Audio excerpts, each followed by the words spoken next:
I'm going to hand over to John now, who will take you through a lot more of our thinking. Before I start, I'd just like to say, first of all, that I'm not taking anything for granted.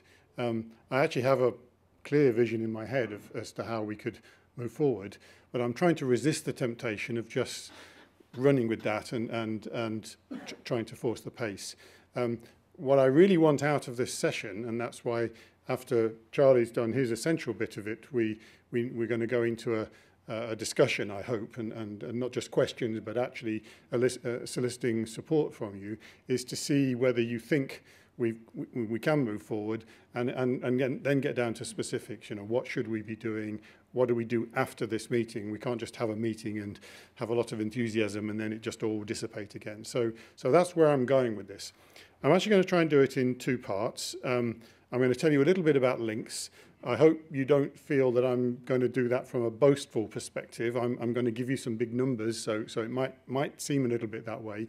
But the point I want to make is that we actually have ourselves the critical mass now to be doing things outside of our original place of business, which was in London. And so I'm going to try and resist the temptation to tell you our entire life story. I end up doing that when I go to the microphone in these kinds of occasions. So I'm going to try and keep it deliberately brief. Feel free to ask questions about that, but there's a lot of knowledge about LINX in the room. So when we actually get to the end and we get to the social session, there's lots of people who can answer those questions. You don't necessarily have to put them to me. And Ben said we didn't ask Andrew and Martin to say those nice things about us. We didn't pay them either, but it's very flattering to hear that nice feedback from LINX members. And I think you'll get pretty much the same story if you talk to any LINX members here. And then what I'm going to talk about is our UK-wide peering initiative, and that's the sort of key part of this, so I'm going to try and focus on that. That itself is going to be in two parts because I want to give you an illustration of something that we've already done, hopefully to give you the confidence that building an exchange in Scotland is achievable and we can get to critical mass quickly, and then we can push on from there. And then I'm going to sort of reflect on what we might do here. I want to emphasize again that we wouldn't have managed to get this session together without Clive's help. So Clive's been amazingly supportive. He took the trouble to come down to a LINX member meeting in London and really feel for what we were. Obviously, he wanted to be confident that he was working with the right potential partner to try and do this in Scotland. And again, that's something you've got to judge. As Ben said, anybody can set up an internet exchange. It really isn't that hard. Making it successful, believe me, is very hard. And so that's the sort of gap we're trying to bridge in this presentation. So a little about LINX first. As I say, I could talk for England about this. We've been going quite a long time now. In 1994 makes us, we're even out of our teenage years. And that's quite old for an internet exchange. Not the oldest, but quite old. And we were set up as a not-for-profit. The founding networks that brought LINX into being were very far-sighted about that, and indeed set up a model that's been copied many, many times. I think someone else already made the point that we're one of the three largest in the world. We've got more than 460 members now. We count our key metric, if you like, is members, because they're our lifeblood. You can see slightly more than 80% of the global routing table through LINX. That's a nice headline number. To actually get that, you'd have to peer with everybody, and nobody peers with everybody. As other speakers have said, that it's actually quite hard to achieve 100% peering. But it's illustrative of what you can aim for, and some of the larger networks, the more attractive networks, they report back to us that they get a huge amount of their internet traffic taken care of through peering at LINX. Another astonishing number, there's getting on towards 7 terabits of connected capacity to LINX. That's an incredible number. And there was time when buying equipment that would deal with that was actually pretty tough. And we ourselves have had some tough times trying to work with vendors right at the bleeding edge of what can be done in that area. Traffic at LINX is well over 3 terabits a second at peak now. That's counting both what flows over our public infrastructure and on private peering. I'm not going to say too much more about those numbers, but I'll try and put it into context when I say a little bit about Manchester later. So what are we? LINX actually has a dual mission, and we think this is absolutely critical. There's a tendency to see LINX as a pure internet exchange, i.e. just a place where people connect wires and fabrics together and exchange packets. But actually it's been long established now that our role is a joint one, also to represent the interests of our members. And if you don't do those two things together, I think you can be blind spotted. There are so many threats to internet service providers these days, technical threats, regulatory threats, all kinds of silly threats. You know, people tend to, other industries tend to regard ISPs as a sort of whipping boy for anything that they don't think is working well in the internet.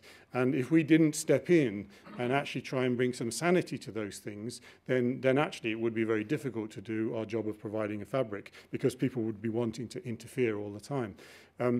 You'll see that if you come to our meetings, and I'll give you a little illustration of it in a second. But where that leaves us is emphasizing our neutrality. So we try to be neutral in respect of any particular carrier, any particular data center, any particular technology, any particular vendor. As one of our previous speakers said, we actually use even 2 different equipment vendors to try and maintain some resilience to something that might happen with just one. And we're mutually owned, so we're similar to a building society. There's really only one stakeholder, and that's the members. It actually keeps us beautifully focused as well, because our role is to do what they want us to do. We are a not-for-profit, as I said earlier.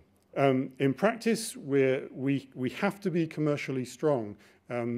Since I took over as CEO of LINX, what I've tried to bring to the party is to say that we need to have the best of both. We need to have the virtues and ethos of a not-for-profit, of a mutual not-for-profit, but we also need to be commercially aware. We need to do the obvious commercially sensible things of business planning, of forward planning, budget planning, all those kinds of things, because sadly lots of sleepy not-for-profits tend to not do that and then get overwhelmed. And actually that's in some sense the history of what's gone wrong in internet exchanges and peering in the UK. There have been many failed attempts where unfortunately the sort of virtues that I preached there weren't practiced. Again, some of this has already been said, but we have 10 points of presence in London. The key part about that is that we work with lots of data center operators, and it means that our members have a choice. They don't feel as if they're strong-armed into using just one. And indeed, suffering the consequences of creating kind of mini monopolies where you're forced to take from one provider and therefore that provider feels they can perhaps charge what they like. We've started a new exchange in Manchester, which is going to be the essence of the second part of the talk I give. We're around 45 staff now. Forgive me if I don't give an accurate number about that. There was a time when, of course, we were a little smaller and I could have said, yes, it's exactly 23 at the moment, but we've got to that size, and we operate across 2 different offices for largely historical reasons. Again, it kind of came out from both what Andrew and Martin said to you, that LINX has become very international. So we're no longer a national peering point. I'm not sure that notion ever really had any meaning. We've become sufficiently attractive for networks to join from all over the world. You'll see that we conveniently put the key over South America because we don't have any members in South America at the moment. But I went to Buenos Aires. I went to Brazil last year, and I came back with some sales prospects, which I was extremely proud of. That's a stunning picture because it kind of goes against some of the things that have come out earlier about things like low latency, for example. But what's happening there is that members are seeing value by connecting to LINX, almost regardless of where they are. And that to some extent points up the fact that we've become rather large, and therefore it's a place where you can touch lots of lots of other networks in one place. And as you can see, the global coverage is huge. We think there's more than 50 countries now which LINX members originate in. I mentioned that we had a dual mission, and in our own jargon, we tend to refer to that as public affairs. I think in years gone by, we tended to call it regulatory affairs, but that's a rather narrower definition. And of course, people try to muscle into internet politics from all sorts of directions, not necessarily just a regulatory one. What we do in practice is you can see what's on the screen now is a blog. So what we're doing there is acting as a kind of a proxy. A great many of our members, especially the British ones, are are quite small companies and probably won't employ people in specialist roles that have job titles like regulatory officer or something like that. And so how do they keep aware of this mass of legislation, legislative threat, and other kinds of threats that are going on all the time? And so we see ourselves as somewhat of a conduit there of providing information and giving our members the service of understanding what's going on in this space. It also enables us to collect their feedback. So quite often there'll be a consultation going on. The government will announce, say, they plan to do X, and what do we think about that? Sometimes they ask us, sometimes they don't. But we pretty typically have a point of view about it, and it gives us a way of collecting feedback from our members and then acting on that feedback. So our consultations tend to be very thorough. We try and elicit responses from our members and then use that to channel back to government, or it might be the EU, or it might be supranational bodies, what it is that the network industry thinks of whatever it is that's being proposed. And as I say, that these days that's become a key part of our role. Sometimes it takes a strange twist. Some of you will know that there was a very important meeting in Dubai at the end of last year when the ITU was attempting to establish a great deal more old-style telco control of the internet, and our head of public affairs actually attended that meeting with the UK government hat on. So we're quite willing to work hand in glove with government when it suits us to do that. But of course, in that sense, we had a common enemy in these, frankly ridiculous ITU proposals that needed dealing with. So that's LINX. I've positioned it like that so that you understand where we are, what we've managed to become. And then now I want to switch completely to talking about the peering initiative. And the way this worked was that I had one of those epiphany moments. And you hear people say things like that, and it's usually rubbish. This kind of, I had a road to Damascus kind of moment. But I genuinely did have one of those.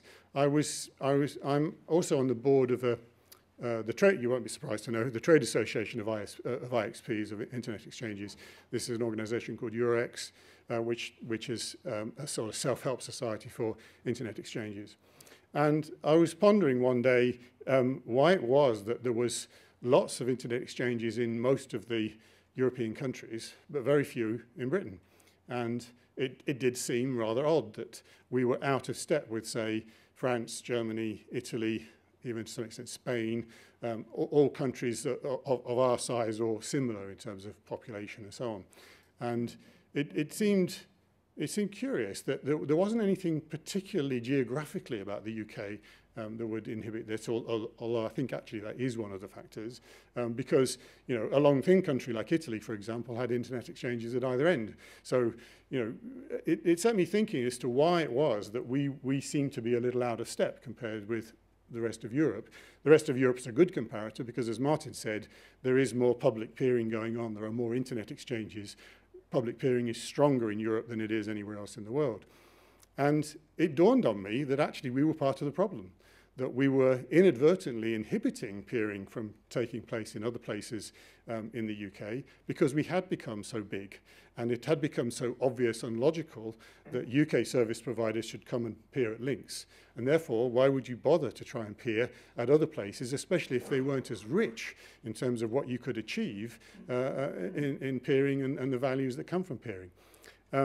And it sounds kind of obvious when you say it like that, doesn't it? But it was one of those things where I needed to have the switch thrown in my head and say, actually, now that I've realized that we are to some extent part of the problem, perhaps it's never going to change unless we ourselves do something about it. And that's what really set me on the path that you're going to hear about now.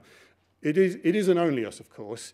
The UK is horribly London-centric in lots of other ways.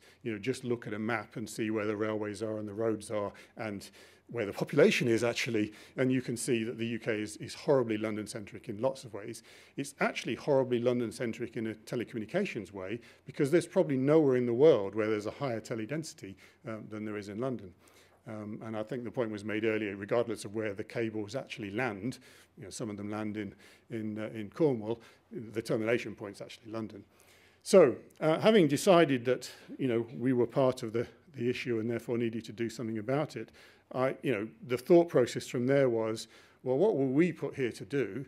We were put here to try and keep traffic local. And all that's really going on is the definition of local is changing. In the original definition in 1994, when we were founded, local meant stop the traffic having to go transatlantic before it connected to another service provider. And we achieved that substantially, I think, in the UK. And now suddenly we're saying, let's stop the traffic having to always transit through London to meet another service provider. And all we're talking about is, therefore, the granularity of local. So I asked myself the question, you know, could we do something ourselves that would change that dynamic, where it would keep traffic more local? And I rather tentatively went back to my own management team and to my board and said I'd had this epiphany moment, and fully expected them to say, no, John, you're mad. But they didn't. In fact, they were incredibly supportive. I was then brave enough to take it to the membership as a whole. And again, to my great delight, they were also very supportive and said, if you do this, then that will change things. And particularly when it came to the large telcos who have essentially bricked themselves into a dependency on London. Their networks are very London-centric and engineered that way. They said to me, if you do this, and if we have the confidence that you'll stick at this and make it work, then we will re-engineer our networks to take advantage of it. Now, that was a crucial phrase, because what they're actually saying is, we'll spend money, we'll invest money to change our networks because we believe our networks will become more efficient if we can take advantage of peering points outside of London. And that really is the crucial breakthrough point. And I think to some extent it addresses the question you asked me, which is what's really going to change. Essentially, this has to be transformative to work. And that's not a bad thing, is it? Because we're talking about something that will change the network map of the UK and change it forever. So with that kind of lofty way of putting it, let's get down to brass tacks. What are the benefits that will accrue if we're able to achieve that objective? And again, some of these have already been said by the people, but I'll say them again because they need emphasizing. Keeping traffic local obviously does the obvious things of lowering latency and lowering costs. You know, there is a cost hidden at the moment of all that traffic calling to London all the time. What's actually happened is that people have just bricked it into their business system, their business plan. It's not an optional thing, it's just what we do. And if you can say it is actually possible to take some of that cost out, then you know, it might be subtle, it might need money spending to save money, but actually there's a real cost to be there. And then there's this dependency issue. You know, we've had a couple of bad incidents over recent years. You know, we've had actually some dreadful ones. And when we have a bad hair day in London, the whole of the UK has a bad hair day. And, you know, there really is an enormous dependency on a few bits of infrastructure in London. And so I think you made the point, we're signed up if we can have a second point or something that gives us more resilience over that. I think a lot of people will flock to that alone, even if the business case is somewhat tougher. I don't think it's going to be tougher, but it seems to me that people buy that alone. But I think there are actually benefits that come really to Trudy's presentation, which is the transformative effect is also on the local economy. I mean, first of all, it's easier as a local operator, whether you're a network, whether you're an access operator or a content provider, to survive and prosper if someone plants a local infrastructure next to you that you can take advantage of. And I think we can't underestimate that one. How many times has a local entrepreneur had a great idea and then felt that they've really had no choice but to bring that idea to London to realize it? You know, that's a cost to local communities, which is, it's not measurable, but we can see it and feel it, can't we? You know, just look at the amount of data center space there is in London. It's hundreds and hundreds and hundreds of thousands of square feet in comparison to the paucity that's available around the rest of the country. It's not a coincidence. So that's hosting and content, if you like. And from an access point of view, you know, the UK market is horribly aggregated now. It's a great shame that there are so few choices of access provider, whether it's in the business space or the consumer space. I don't think that LINX alone and this initiative can change that, but we can certainly do something that perhaps corrects the balance at the moment, whereby it's really hard if you're a community access provider to really feel that you're going to survive. And we are seeing a little bit of a spring of community access providers at the moment because, of course, there is a source of funding. Now, we don't get involved in the politics of this at all, but I couldn't help but be pleased if it's easier to get going as an access provider, whether, again, it's business or consumer in this day and age, compared with the spectre of just continued aggregation, which is what's going to happen by default. And then if you think of the impact of that on the local economy, it's quite profound. You know, suddenly, if one entrepreneur stays local and doesn't take his ideas to London to realize them, you know, the corresponding jobs that come from that, just because he or she has stayed where they are and tried to realize that locally, you know, that's an enormous boost in itself. So I think that the real benefits that come from trying to correct the balance in the UK could be huge. And I really do think this could be transformative. So what have we done? I'm going to do the next bit really quickly because I want to get on to the what we do next. But Manchester at the moment has to act as a flagship for this. It's kind of complicated to tell the story about Manchester because Manchester actually had peering before. And do you know what? I was actually dreading taking my initiative to Manchester because I actually thought I would run into the sand of politics there and we would get bogged down and find it very difficult to make progress. I actually found the complete reverse. The Manchester community was so fed up of the fact that they'd had peering and it had sort of gone away. There was you know, a relatively large internet exchange in Manchester that essentially failed. It had actually, the story's complicated, it transformed and became something else, but essentially it no longer had the support of the local community. And so when I actually had a phone call from one of our members who said, would you mind coming up to Manchester because we are so fed up, we're going to do something on our own if you don't do something. And before we knew it, we'd set up another internet exchange. Now, last year, 2012, was a really interesting year for LINX. We were frightened to death of the Olympic Games. It was coming at us like a train, and we were really fearful that we were going to get run over by it. Everybody predicted it was going to be the big digital Olympics. At one stage, it was thought that a great many of the venues were only going to have digital feeds, and therefore the UK consumer would have no choice but to watch canoeing and all the non-athletic sports essentially through digital channels. And we were trying to imagine to ourselves just how that was going to work because we knew an awful lot of that traffic would hit LINX. And so our almost entire focus the first half of 2012 was well, we did a double transformation of our own infrastructure in London in order to make it strong enough to withstand the Olympics challenge. But the Manchester community said, actually, we can't wait because that same train's going to hit us in Manchester, and it'd be really nice if actually you could set up the exchange quickly. And I don't know why Derek and I gave in to that particular request. Looking back on it, it is a bit mystifying, isn't it, given how we felt about 2012. But we set up the exchange, and there are now 36 networks connected to it. So it's only been going since June 2012. And as you can see from the small graph, there's significant traffic there already. It's actually in one of the older data centres in Manchester, Telecity's Williams House. And Telecity themselves are hugely, hugely supportive of this initiative. I can't speak too highly of how they've helped. They, as you can see from the map, they have a number of data centres, and they've also helped us get going. So it's what effectively got created was a sort of dual node for the cost of one, because the two sites are sort of interconnected.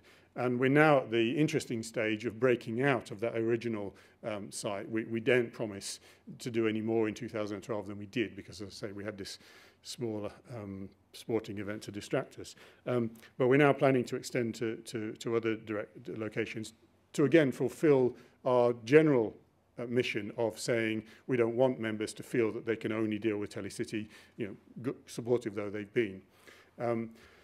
So Manchester is just like London, actually.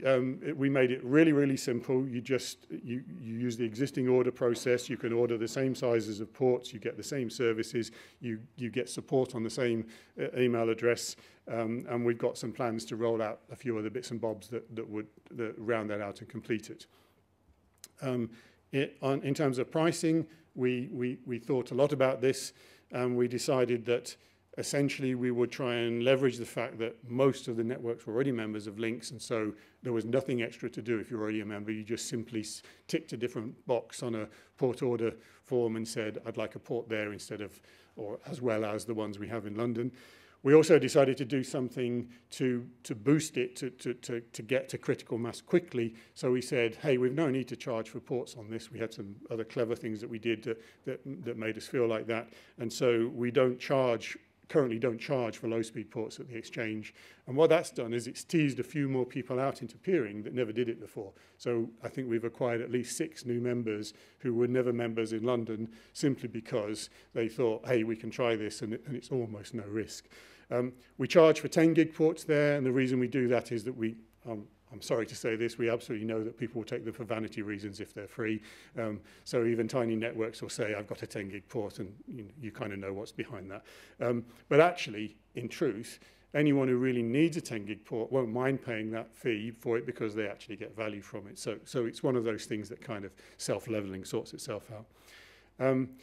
So have we managed to attack the big networks? And the answer is not yet. So it goes back to my theme from a few minutes ago, which is that the big network said, if you build an exchange, we will come to it, but you'll need to bear in mind that we have to re-engineer our network to do that. And so what's happening here is because, and I'll name some names now. BT. Let's single out BT and TalkTalk, 2 of the very largest access providers in the UK, both in the consumer space, BT also in the business space. You know, they had never thought they would be breaking out peering traffic in Manchester. They had essentially ignored the previous exchange there to a large degree. And so to them, there is a very significant cost, and a cost that came upon them very quickly because they weren't expecting us to get going as early as June 2012. Nevertheless, they've allowed me to say, and you can see the evidence in this slide, in public, we are coming. In some cases, they've told me exactly when, in confidence. And in some cases, all I get is a bit of a mumble that they're still working on it. But you know, they've nailed themselves to this by saying to me, I can say in public that we are coming. And similarly, some of the large content networks that also have significant work to do, they've got costs to apply, have also said that they're coming too. And you'll see on the slide there, we've got BBC in the room, have said, yes, we are going to connect in Manchester. It hasn't happened yet, but I'm confident that it will do. What's going on then there is that transformation that I talked about. You know, you're going to see some big access networks that are going to attract the big content networks because they're the people who want to peer with, and they themselves will then attract some more access networks. And before we know it, we're going to get much more of a complete club in Manchester than is the case right now. It's a funny thing because I was saying to this to someone just in the coffee break. If you think how many operators there are in Scotland, I bet if I did a room quiz at the moment, we'd probably come up with a consensus of, I don't know, somewhere between 10 and 25. Does that seem about right? Yeah. Well, you're wrong because it's well over 50, and those are the ones I know about. You know, the ones I don't know about are the people sitting in a back room in Dundee who have had a great idea that they've not realised yet. You know, there are a lot more networks than you think. So if you break down access networks, you've got local players, you've got national players, you've got international players, especially when you bring in the business side of it as well as the consumer side of it. You've got mobile networks, you've got academic networks. You could consider them all access networks of one kind or another. For content networks, you've got purely local ones. You've got so those are the ones I don't know so well, but some have spoken already today. You've got national networks like national content providers like the BBC, and you've got international content providers like the CDNs, the Netflixes, and the various streaming people, Amazon. You know, actually the list goes on. They're all already active in Scotland in some way or another. Packets are flowing already. Now, we won't necessarily attract all of those to a Scottish Internet Exchange in the first days. Some of them will need convincing, some of them will have to spend money, some of them will take time. But as you'll see from what I'm forecasting in this slide, I think we're going to see 20 networks at least with 10 gig ports in Manchester in the near future. And again, that's going to be transformative. We will probably see traffic dip in London based on that alone, if we could do a steady versus steady state and not factor in our growth. By the way, we've had 27 applications for membership in London so far this year, which at an annualized rate is more than 100 new networks in London in 2013 alone. We had 92 last year. So measuring steady state with LINX is actually quite tricky. There's a bunch of, these slides are all going to be published, by the way. There'll be a publicly viewable resource of this, so they won't be hidden behind member passwords or anything like that. All those resources on that slide are public, so you can actually look at the looking glass if you're that way inclined and check all the other facts that I've just mentioned.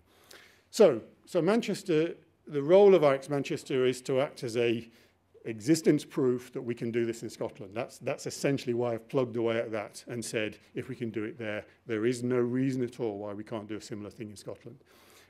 You'll also notice that what I was saying there was we started somewhere and then we thought about what we'd do next. And that theme is a very strong one for the where next, because if you look at a map, and there's a map, you know, there's some obvious places to look at. You know, obvious from a geographic point of view is Scotland and Northern Ireland, simply because of their distance from London, and in the case of Scotland, a sizable country of 5 million or more people, you know, says it has to be looked at for no other reason than that.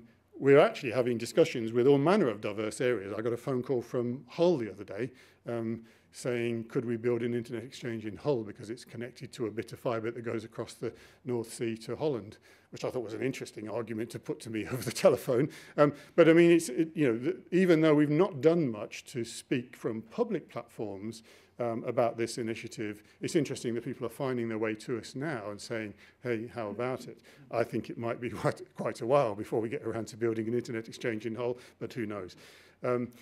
In my vision of this, building 10 exchanges doesn't seem all that difficult or all that impossible or unrealistic over a period of time.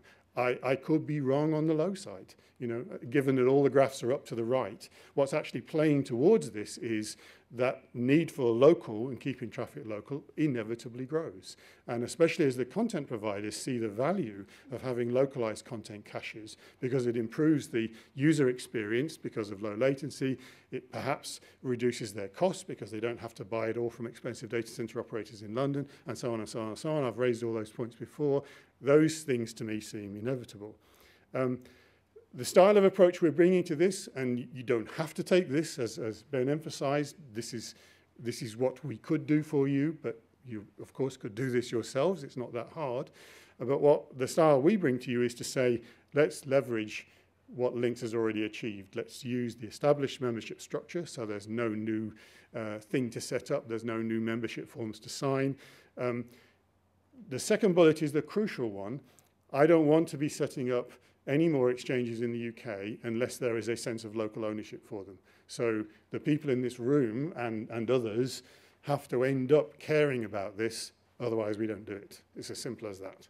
You know, our London members might ask us to do it anyway, or London-based members might ask us to do it anyway, but honestly, there's a much greater chance of success if it's felt more like a pull than it is a push. So there has to be a sense of local ownership. You have to get busy after this meeting. You have to stay in touch with each other, and I'll come back to how we might do that.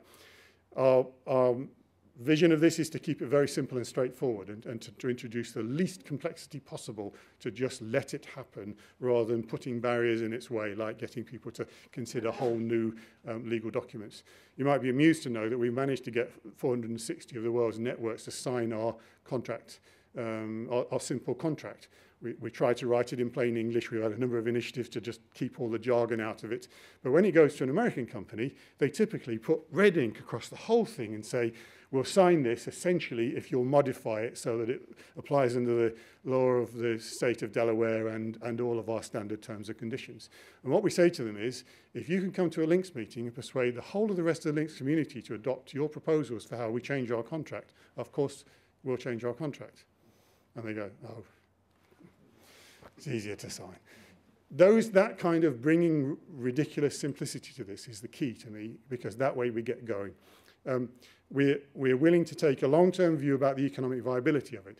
We're not going to judge a new internet exchange in the UK in year one as to whether it's viable. If we did, frankly, you'd never start another one, because it actually is pretty tricky in year one.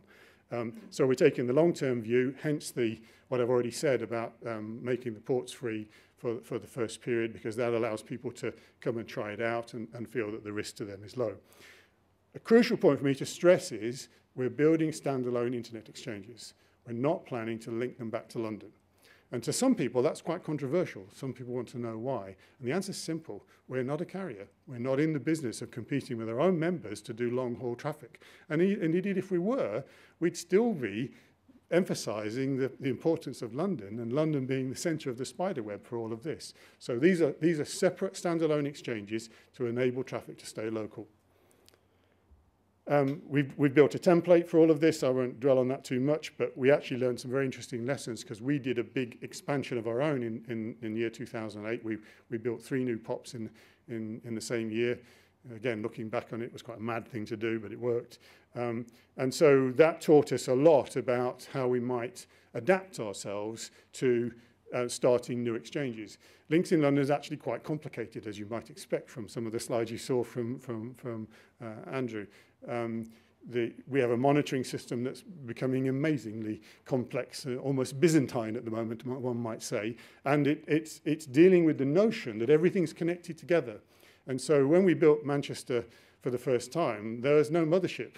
You know, there was nowhere for it to complain to. It had to actually support an exchange that was standing on its own feet, not connected to London. So although our engineering team was supporting it, it couldn't moan that, you know, switch 73 wasn't working anymore because it wasn't connected to switch 73. So we had to do quite a bit of adaptation.